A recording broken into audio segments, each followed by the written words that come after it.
Being a support puts you in a special situation. You're able to view your team fights from a kind of watchful position. You have to keep everybody alive, and so generally you have a better understanding of where everyone's positioned and what everyone's doing because it's your job to keep them alive. That also puts you in a very nice situation where you can easily assess what is going wrong with your team.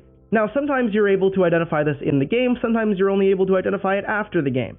But if you can identify it in the game, it makes it a lot easier for you to try and adjust and maybe win the game outright.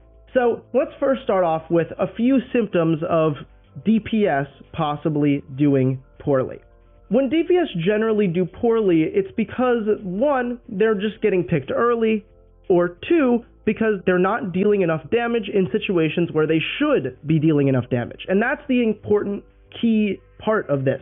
DPS should not be expected to pop off if your tanks are not getting past the choke. Your DPS should not expect to pop off if they're not getting healed at all.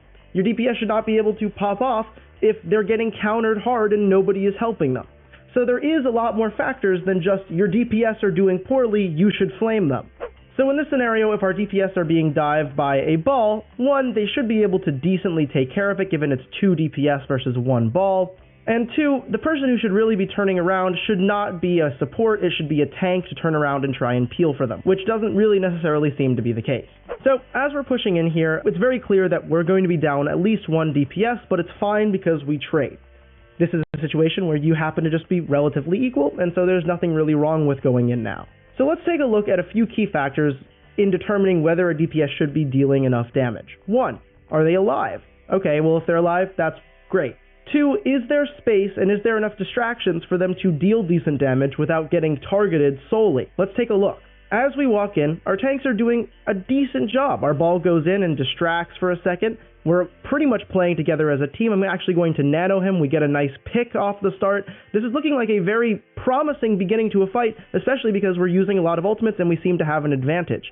But through this entire time, you'll realize the kill feed really isn't doing a whole lot. But there is a lot happening. We actually have control of the entire point right now. But unfortunately, we're not really getting any kills with it. This is a situation where we have enough space and the tanks have clearly gotten enough kills and done enough damage that we should be able to win this fight. But because their DPS are able to actually get enough kills to turn the tides and we aren't, they're going to end this fight with an advantage and we're just going to end up losing the round outright.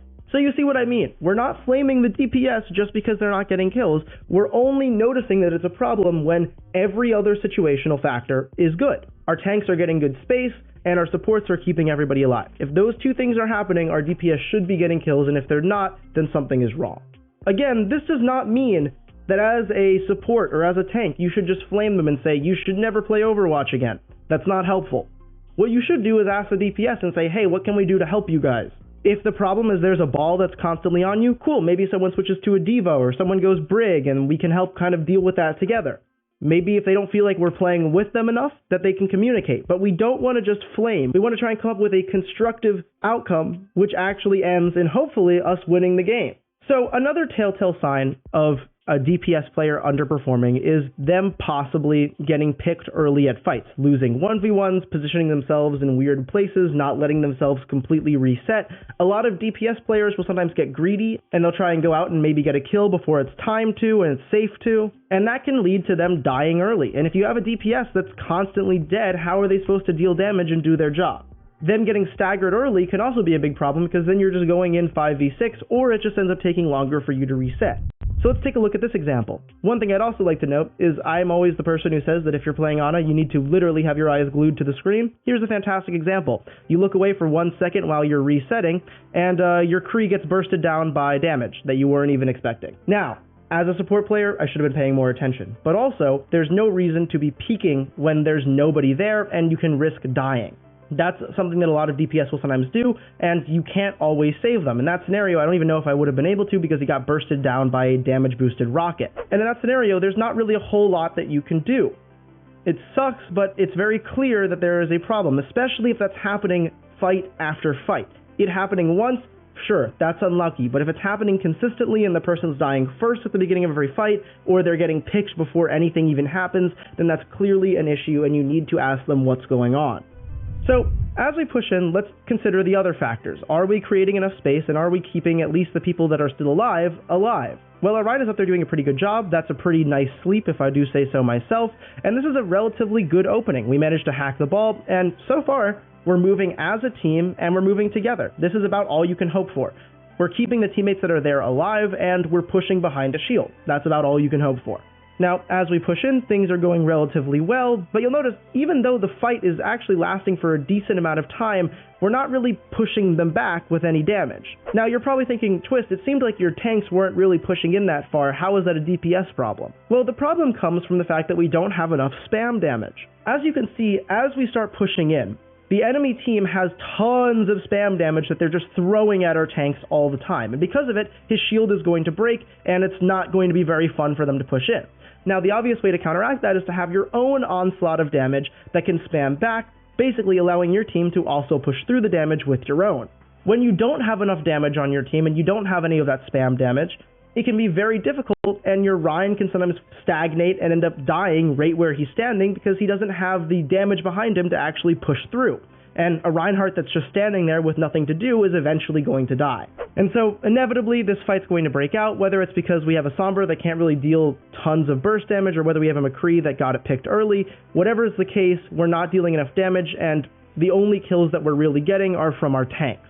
Now, let's take a look at another example of a fight where pretty much the exact same thing happens, but we manage to actually deal some damage. And let's see exactly what changes. This is going to look uncannily similar to the last fight because it's pretty much the exact same thing. We're going to walk in, go to the left side, I'm going to try and nano someone. We even start off with an entry pick. So this is an even easier fight for us than the last one. As we're pushing in, I'm going to nano our Reinhardt, try and keep him up, and this is about as far as we got last time. If you'll remember, we didn't really get past that front pillar because we weren't able to get any kills in time, and there was no way that we were going to be able to push forward. However, look what ends up happening. We get 2 kills, and what do those 2 kills allow us to do? Keep pushing forward. The more space that we're able to take as a team, the easier it will be for our DPS to get kills because they'll have more space to work with. They can now go on different flank angles, and they now have way more cover. And so you can see how that fight was eerily similar when it came to the tanks and the supports, but the real difference was we started getting more kills, and that made up the real difference. Again, this does not mean that you should be flaming your DPS. They most likely have a very legitimate reason for why they're underperforming, and if you ask them what that is, they might tell you. You'd be surprised how many games you can save by just not immediately assuming that everyone is trying to throw. Because I promise you, people want to be doing well, and if they're not doing well, they probably don't feel good about it. Anyway guys, I hope you enjoyed this video. If you have any questions, be sure to leave in the comments down below. This has been Twist with GameLeap, and I'll see you guys in the next video. Goodbye.